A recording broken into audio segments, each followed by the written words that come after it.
قمیص کا دامن ٹخنوں سے ذرا اوپر تک تھا، ہم رنگ دوپٹہ گردن کے گرد لپٹا تھا، بال کمر پہ گر رہے تھے اور عادتاً آنکھوں میں گہرا کاجل ڈالا تھا۔ ہاں چلو پھر جلدی نکلتے ہیں۔ زارا فوراً تیار ہو گئی اور فرنٹ سیٹ کی طرف بڑھی۔ ارم کو بھی لینا ہے۔ حیا نے اندر بیٹھ کر دروازہ بند کیا اور اگنیشن میں چابی گھمائی۔ ویسے تمہارے سخت سے تایا ارم کو یوں تمہارے ساتھ شاپنگ پہ جانے کی اجازت دے دیتے ہیں؟ ارم ان دونوں سے جونیئر تھی اور اس کا ڈپارٹمنٹ بھی دوسرا تھا، سو زارا کی اس سے زیادہ ملاقات نہ تھی۔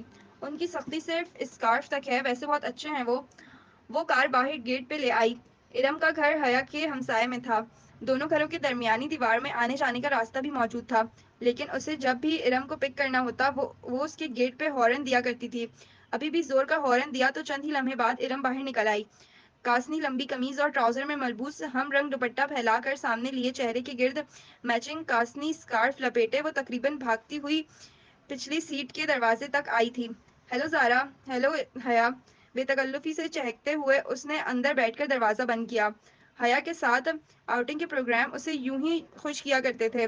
کیسی ہو ارم؟ تم سے تو ملاقات ہی نہیں ہو پاتی۔ زارا نے ترچھی ہو کر رخ پیچھے کو کیا۔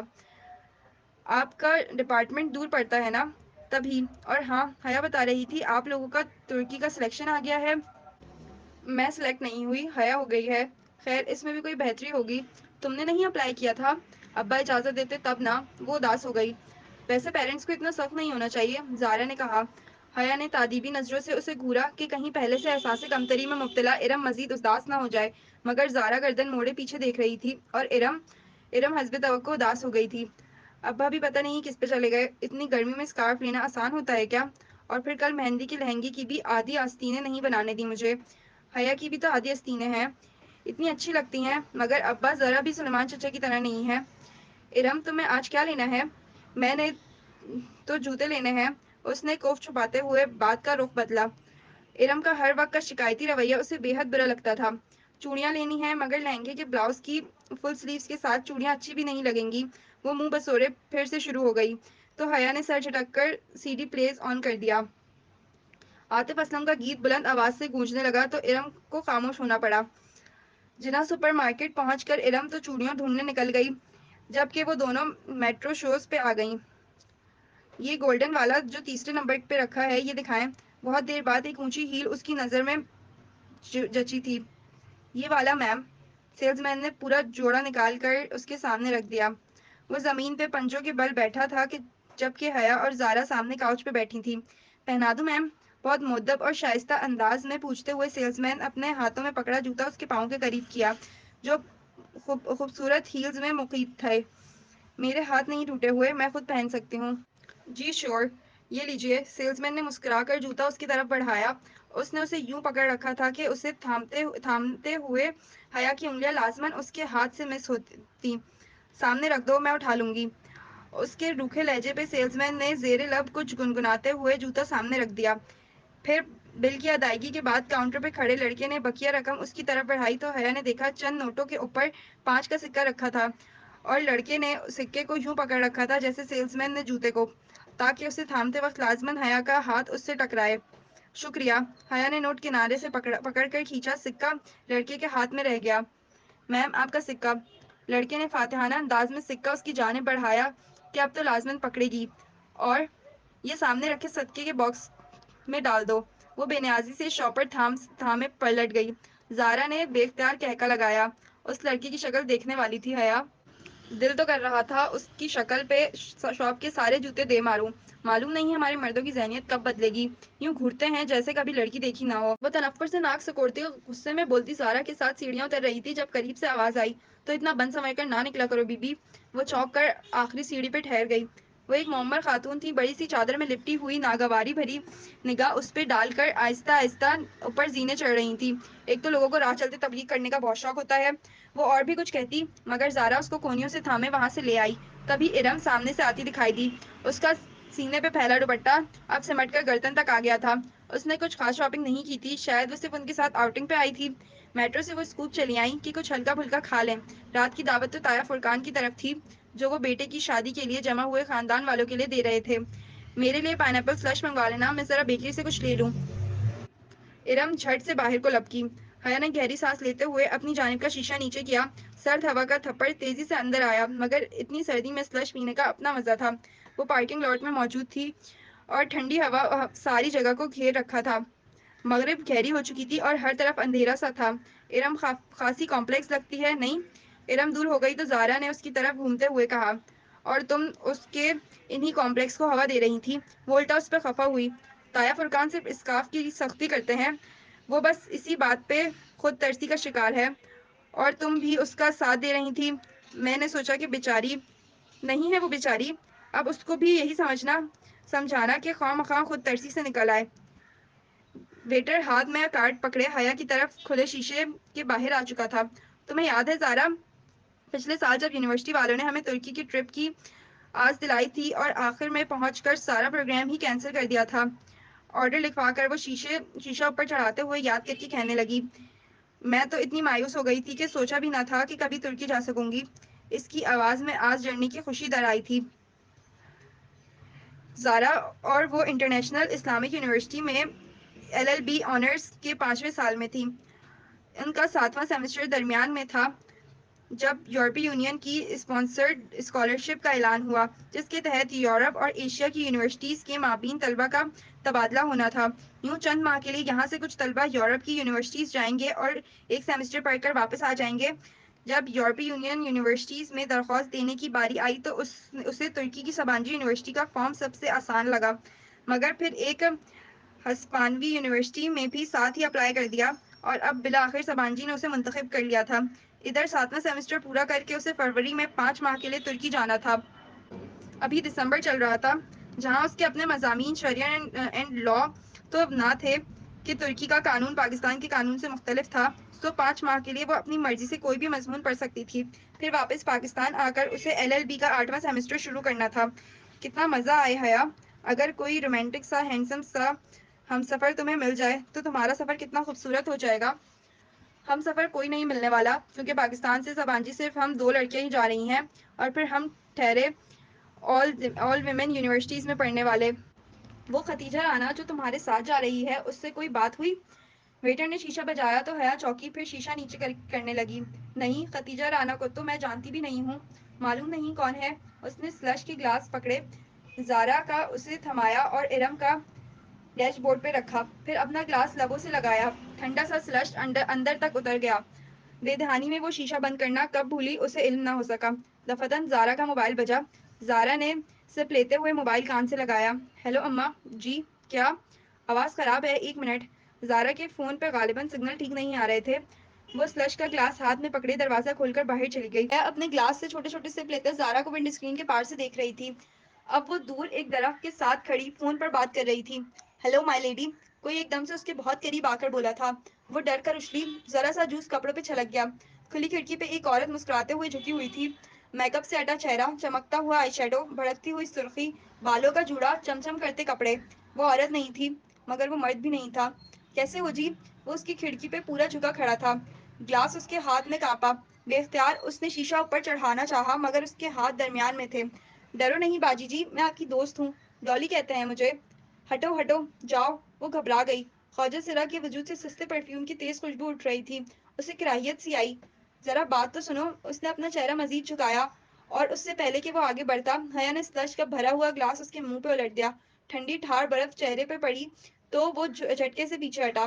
اس نے پھرتی سے شیشہ اوپر چڑھا لیا۔ سنو جی، وہ مسکرا کر چہرہ صاف کرتا شیشہ بجانے لگا۔ بند شیشے کے باعث اس کی آواز ہلکی ہو گئی تھی، اور اب وہ کوئی گیت گنگنانے لگا تھا۔ کپکپاتے ہاتھوں سے اس نے اگنیشن میں چابی گھمائی اور گاڑی وہاں سے نکال لائی۔ بیکری کے داخلی دروازے کے سامنے لا کر اس نے پلٹ کر دیکھا۔ وہاں درختوں کے ساتھ وہ ڈالی نامی خواجہ سرا ابھی تک کھڑا تھا۔ وہ اس کے پیچھے نہیں آیا تھا اور اب گا بھی نہیں رہا تھا، بس خاموش گہری نظروں سے اسے دیکھ رہا تھا۔ اسے بے اختیار جھرجھری سی آئی۔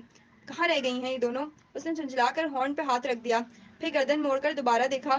وہ ابھی تک اسے دیکھ رہا تھا۔ ارم اور زارا کو ڈراپ کر کے وہ سیدھی اپنے کمرے میں آئی تھی۔